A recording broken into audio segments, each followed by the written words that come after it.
নমস্কার বন্ধুরা, জীবনধারা নতুন একটি ব্লগে আপনাদের সবাইকে স্বাগত জানাই। আমি আজকে বানাতে চলেছি মাংস। একটু এইভাবে বানিয়ে খেয়ে দেখবেন, ভালো লাগবে। তার জন্য লাগছে পোলট্রির মাংস।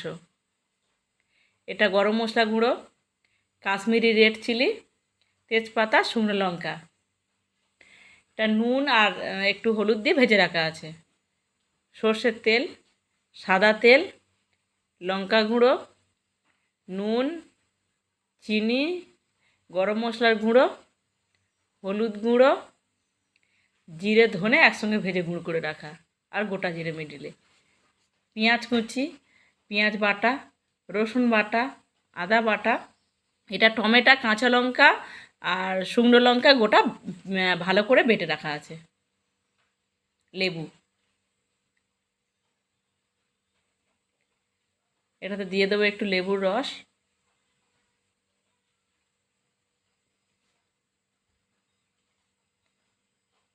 এবার দিয়ে দেবো পেঁয়াজ কুচোনো।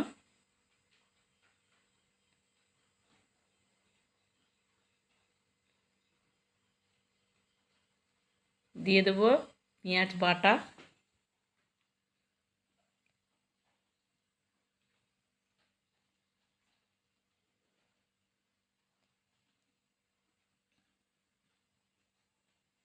দিয়ে দেবো রসুন বাটা।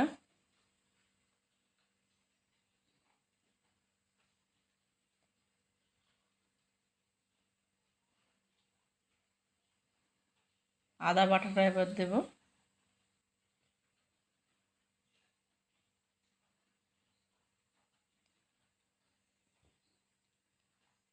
এবারে দিয়ে দেবো লঙ্কা টমেটো বাটাটা।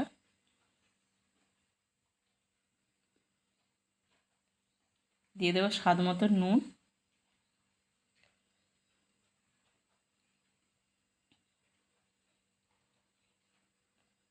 হলুদ গুঁড়ো দিয়ে দেবো।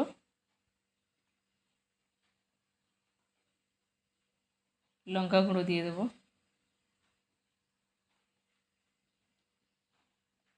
এবারে জিরে আর ধনে গুঁড়োটা দেবো।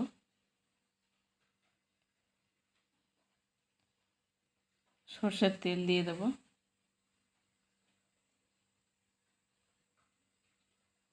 এবার দিয়ে দেবো রেড চিলি পাউডারটা।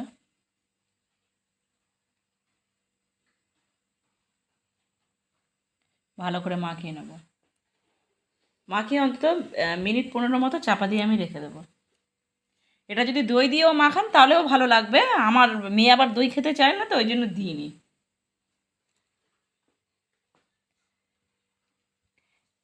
এবার ওই যে ভেজে রাখা আলু ছিল, ওর ওর তেলটা গরম করতে দিয়েছিলাম, ওতে তেজপাতা দিয়ে দিয়েছি, গোটা লঙ্কা দিয়ে দিয়েছি।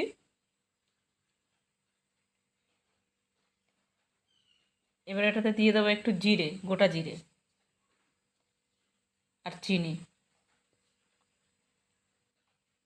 চিনি দিয়ে দিলাম আগে। এবার জিরেটা দিয়ে দিলাম।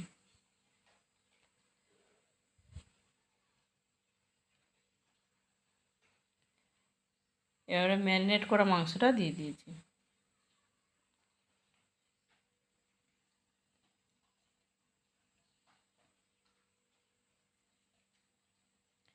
ভালো করে কষাবো যাতে কোড়ার গায়ে না লেগে যায়।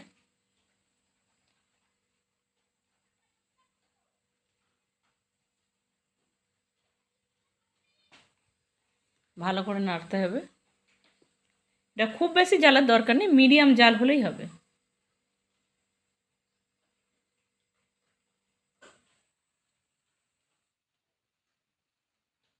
আলুগুলো দিয়ে দিলাম।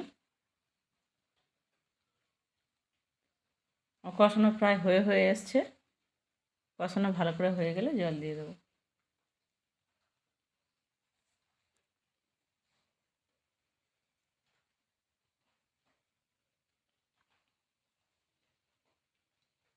বন্ধুরা, যদি আমার ভিডিওটি ভালো লেগে থাকে তাহলে লাইক দেবেন, সাবস্ক্রাইব দেবেন, শেয়ার করে দেবেন। রঙটা দেখুন কত সুন্দর এসছে। এটা এবার ফুটবে ভালো করে, অনেকক্ষণ ধরে একটু সেদ্ধ করতে হবে। প্রায় আমার হয়ে এসেছে। এবারে গরম মশলাগুলো দিয়ে দিলাম।